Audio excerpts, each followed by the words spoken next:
Jack Williams was looking good. He was wearing a sharp suit, not tailored, but still elegant.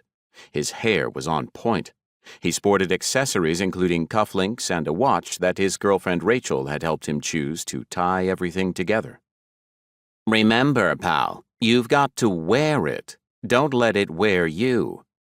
This sage little piece of advice came from Black Bart, an advanced if somewhat irritating AI program currently communicating with Jack over miniature earbuds as he walked down the street. "I don't even know what that's supposed to mean," he replied, keeping his voice quiet so other people wouldn't notice him talking to himself. He was walking down the street looking like an important man about to do important things. That wasn't how he felt. "No need to get all insecure," Black Bart replied. "You should be strutting down this street like a rock star. After all, you're the demiurge, the world's greatest elementalist." Jack grimaced. He was looking good, but he wasn't feeling quite right.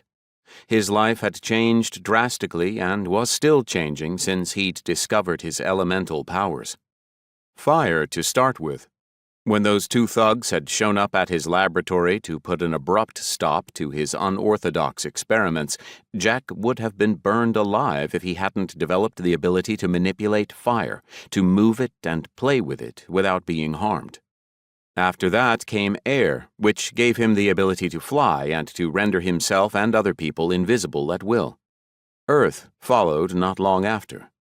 These mysterious abilities became more than useful when he was being hunted by the elementalists who worked for the SPP and the FPM, government agencies whose mission was to keep the public unaware of paranormal abilities.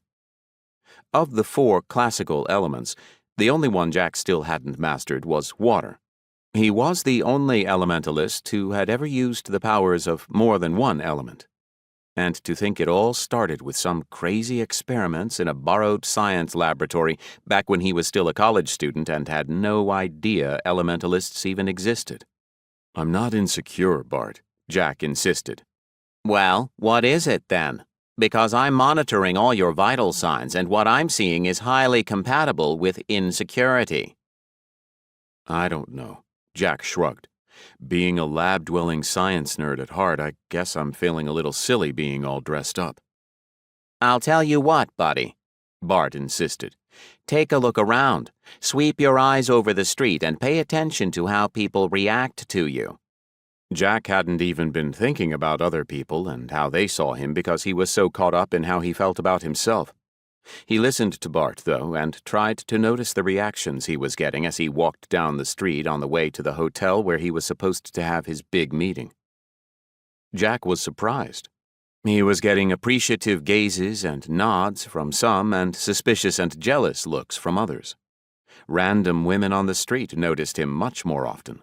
Not that he intended to do anything about it. Rachel certainly wouldn't appreciate it if he did.